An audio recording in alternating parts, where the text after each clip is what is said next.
Let's start, as we always do here at Newcastle Unitarians, with the statement of the values we hold in common. We hold many different beliefs, but as a community, these are the values we share. We welcome all who seek the meaning of life and who believe that human spirituality is wider than any one tradition and deeper than any one set of opinions. With a respect for our Christian origins, we seek to explore truths from all sources. Our fellowship gives us strength and encouragement in daily living. And now, let's light our chalice.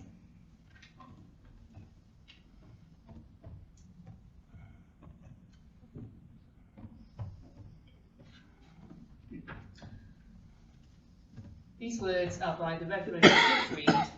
The Spirit is among us.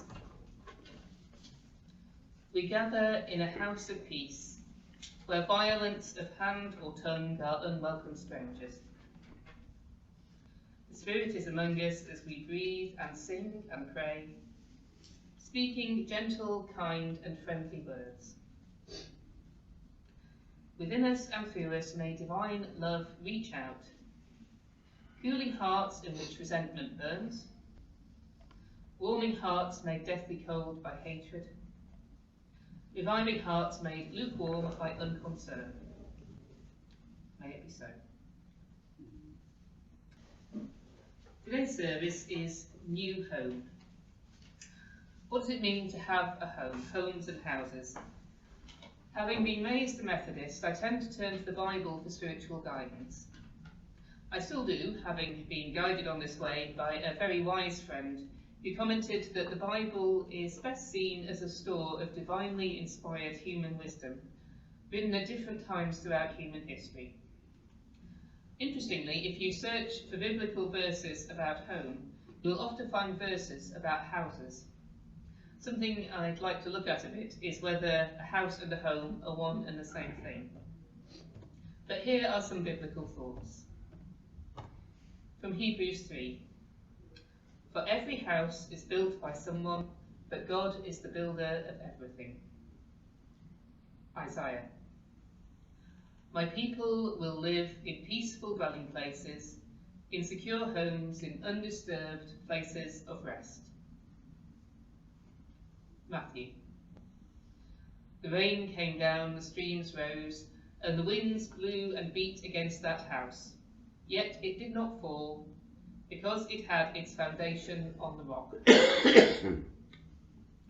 Samuel. Now be pleased to bless the house of your servant, that it may continue forever in your sight, for you, sovereign Lord, have spoken, and with your blessing the house of your servant will be blessed forever. Proverbs. Put your outdoor work in order, and get your fields ready. After that, build your house. Psalms. Unless the Lord builds the house, the builders labour in vain. Unless the Lord watches over the city, the guards stand watch in vain. Whoever dwells in the shelter of the Most High will rest in the shadow of the Almighty. I will say of the Lord, He is my refuge and my fortress, my God in whom I trust. Proverbs. By wisdom a house is built, and through understanding it is established. Through knowledge its rooms are filled with rare and beautiful treasures. Isaiah. They will build houses and dwell in them. They will plant vineyards and eat their fruit. No longer will they build houses and others live in them, or plant and others eat. For as the days of a tree, so will be the days of my people. My chosen ones will long enjoy the work of their hands. Deuteronomy. Love the Lord your God with all your heart, and with all your soul, and with all your strength. These commandments that I give to you today are to be on your hearts. Impress them on your children. Talk about them when you sit at home, and when you walk along the road, when you lie down, and when you get up. John. Do not let your hearts be troubled. You believe in God, believe also in me. My Father's house has many rooms. If that were not so, would I have told you that I am going there to prepare a place for you? And from Corinthians. For we know that if the earthly tent we live in is destroyed, we have a building from God, an eternal house in heaven not built by human hands. Meanwhile we groan, longing to be clothed instead with our heavenly dwelling, because when we are clothed we will not be found naked. For whilst we are in this tent, we groan and are burdened, because we do not wish to be unclothed, but to be clothed instead with our heavenly clothing, so that what is mortal may be swallowed up by life. Now the one who has fashioned us for this very purpose is God, who has given us the Spirit as a deposit, guaranteeing what is to come.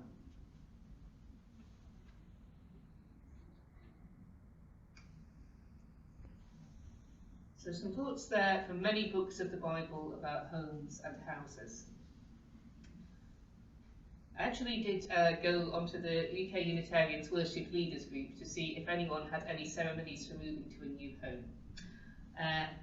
Turns out that the Reverend Nikki Jenkins actually had a rather specific service for her congregation. Theirs was very specifically on the occasion of a new door. I do not actually have a picture of the new door. I'm told it was quite something to behold, possibly especially in comparison to the old door. Whilst I did not quite feel that everybody marching in procession in and out of the door was really what was called for on this occasion, she did share with me this prayer, the door of our new home.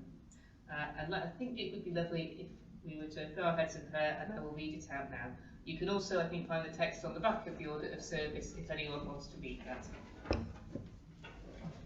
The door of our new home. Spirit of love, within whose embrace all are welcomed, nurtured and nourished. May the door of our new home be wide enough to receive those in need of care. May it welcome those who have thanks to express, those who have hopes and dreams to achieve. May the door be strong enough to keep out pettiness and pride, envy and enmity, but gentle enough that all may find a welcome as they pass through it. May this be a place for fun and love and joy, and a place where sorrows can be felt. May it be a place of friendship, a place of harmony, and a place of refuge. May the doorstep be no stumbling block to young or tired feet. May the lives of all who enter here be enriched by the values and caring of this place, as it seeks to follow the way of Jesus of Nazareth, who welcomed all without fear or favour, and all those since who have followed in his path. May it be so. Amen. Something I notice in all of the Bible verses is a continual type of tension, a dual line. On the one hand, we hear in Isaiah of the desire to create something, to build a home, a physical house, to put the fruits of your hard work towards somewhere we can feel secure. As we heard, the quote says, "They will build houses and dwell in them. No longer will they build houses and have others live in them. For as the days of a tree, so will be the days of my people, and my chosen ones will long enjoy the work of their hands." A secure home is one of the oldest, most basic human needs. In times in which many of the books of the Bible were written, it was perhaps even more important to have secure walls around you, the refuge and fortress mentioned in Proverbs, lest an armed invader or raiding party appear and threaten your possessions, your family, or your life. Even without an immediate threat to life and limb, the absence of a safe place to call your own makes it hard to live a meaningful life. And I'm thinking now of something that happened just this morning. I think as many of you heard, I was delayed getting here because of a first aid incident with a homeless man in the coffee shop over the road who had passed out and needed some medical help. Mahatma Gandhi once commented, "How am I to talk of God to millions who have to go without 2 meals a day? To them, God can only appear as bread and butter." A home allows us to live the kind of life in which we can follow the instruction from Deuteronomy. Love the Lord your God with all your heart and all your soul and all your strength. These commandments I give to you today. Impress them on your children. They are to be on your hearts. Talk about them when you sit at home, when you walk along the road, when you lie down, and when you get up. Yet I spoke of duality, and we also hear this in the other quotes from the Bible, and significantly I think these come from the New Testament. From John, do not let your hearts be troubled. You believe in God, believe also in me. My Father's house has many rooms. If that were not so, would I have told you that I am going there to prepare a place for you?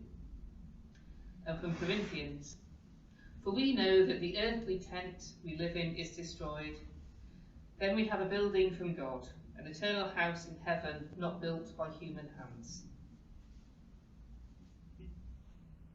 On the one hand, we need a secure physical home.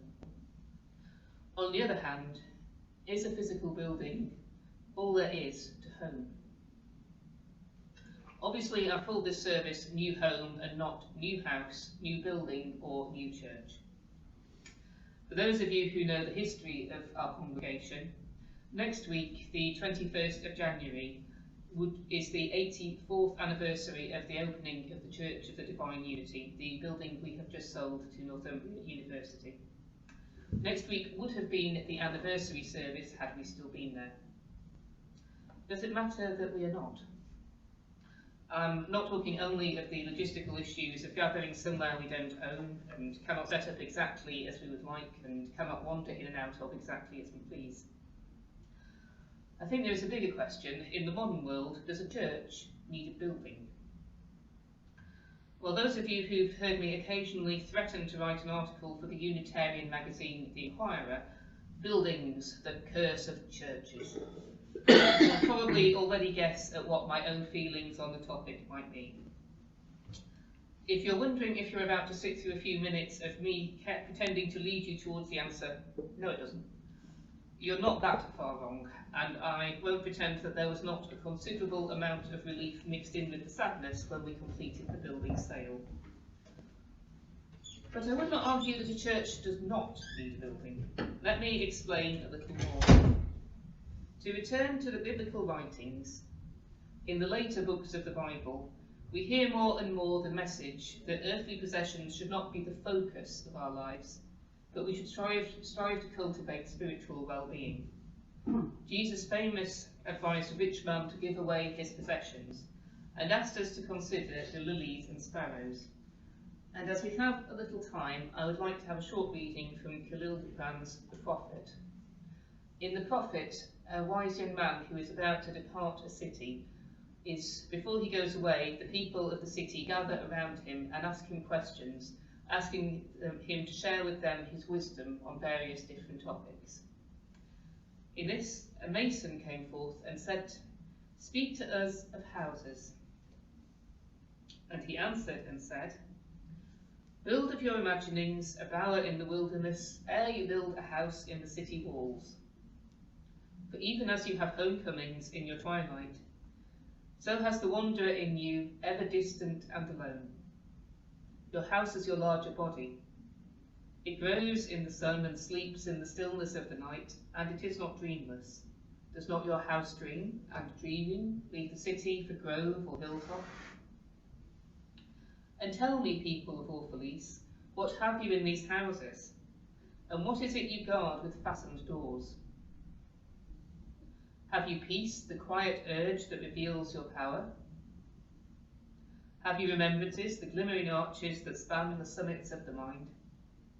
Have you beauty, that leads the heart from things fashioned of wood and stone to the holy mountain? Tell me, have you these in your homes? Or have you only comfort and the lust for comfort, that stealthy thing that enters the house a guest, and then becomes a host, and then a master?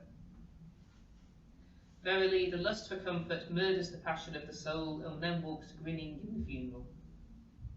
But you, children of space, you restless in rest, you shall not be trapped or tamed. Your house shall be not an anchor, but a mast. It shall not be a glistening film that covers a wound, but an eyelid that guards the eye. You shall not fold your wings that you may pass through doors, nor bend your heads that they strike not against a ceiling, nor fear to breathe lest walls should crack and fall down. You shall not dwell in tombs made by the dead for the living. And though of magnificence and splendour, your house shall not hold your secret, nor shelter your longing. For that which is boundless in you abides in the mansion of the sky, whose door is the morning mist, and whose windows are the songs and the silences of night.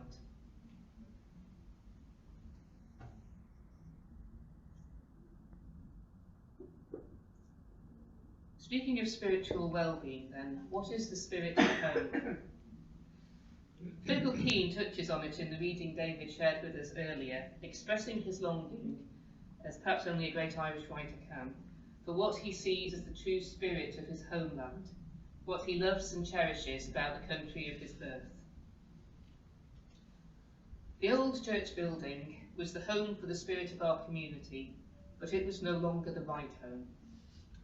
Mark Morrison Reed, another Unitarian writer, says, "The church reminds us we are not struggling for justice on our own, but as members of a larger community. The religious community is essential because alone our vision is too narrow to see all that must be seen, and our strength too limited to do all that must be done." When we put the community first, I think, we see that the answer to the question, does a church need a building, is yet another question. Would a building serve the church? If the answer is yes, then the church needs a building. If the answer is that the church has become a way of serving the building, then it is time to move on. We are first and foremost a spiritual community, and as such, our new home is what we make of it. Our spiritual ancestors here at Newcastle Unitarians, even before we were known as Unitarians, understood this well. When we have time afterwards, you may like to see that on the table just over there by the door, I have brought a couple of folders showing photos and pictures of our former homes, and also the booklets from the closing ceremony of the old New Bridge Street Chapel and the opening of the Church of the Divine Unity. As one of the large gravestones everyone who has walked through the vestibule of the Church of the Divine Unity would have seen says, we have in fact had 6 homes: private homes, licensed meeting houses, the Closed Gate Meeting House, Hanover Square Chapel, New Bridge Street Chapel, and the Church of the Divine Unity. Our ancestors moved on when moving on was needed, and so too must we. It seems to me to be appropriate to close my address with the words of the Reverend Herbert Barnes, under whose guidance the Church of the Divine Unity was built. And these are his words on the closing of the old New Bridge Street Chapel in 1939.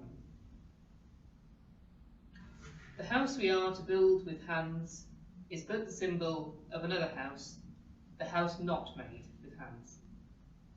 It is the witness of eternal needs.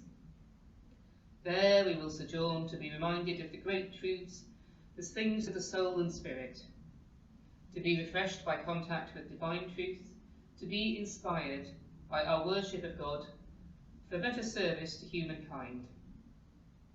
The house to be built by hands will be built, but the house not made with hands is never finished, of which Charles Rann Kennedy reminds us in a lovely passage in his book, Servant in the House. You must understand that the Church of the living God is no dead pile of stone and unmeaning timber. It is a living thing. It is made up of the beating of human hearts and the nameless music of men's souls, the numberless musings of all the dreamers of the world. The spans and the arches are the joined hands of comrades through the ages. It is yet building, building and built upon. Sometimes the work goes forward in darkness, and sometimes in blinding light. Sometimes beneath the burden of anguish, and sometimes to the tune of a great laughter.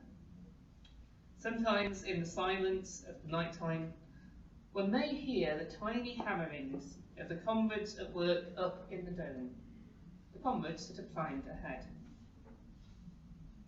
Friends, on what better note can I end the noble chapter this church has written? 85 years of history here, 277 years of religious witness in our community of Newcastle. The comrades who have climbed ahead, at this hour we salute them. Brave and courageous and self-sacrificing ministers, earnest and resolute fathers and mothers, devoted generations of God-loving and liberty-loving people, great leaders and loyal followers, whose church has had them all. Often as I have stood in this pulpit to urge the truths of life among the hearts of men and women, I have felt myself to be surrounded by a great cloud of witnesses. Tonight, as I leave the New Bridge Street Chapel forever, I salute the memory of those who have preached here and the memory of the loyal people who have worshipped in the pews. This place is dear to us because of the sacred experiences we have had here, some of the deepest and holiest of life. I would inspire you with the thought that while we say goodbye to this little shrine, the world and life move on and still claim our high allegiance. God's covenant is continual. For God is not a God of the ancestors only, he has talked with us face to face. Believing in the everlasting reality of spiritual life and in the need for a church of the living divine unity, we build in faith as our fathers and mothers built before us. Final words by Reverend Cliff Reid. When we leave through the doors of our meeting place, may we not forget to keep open the doors of our hearts, to welcome kindly the spirit of divine love and of loving human fellowship. May it be so. Amen.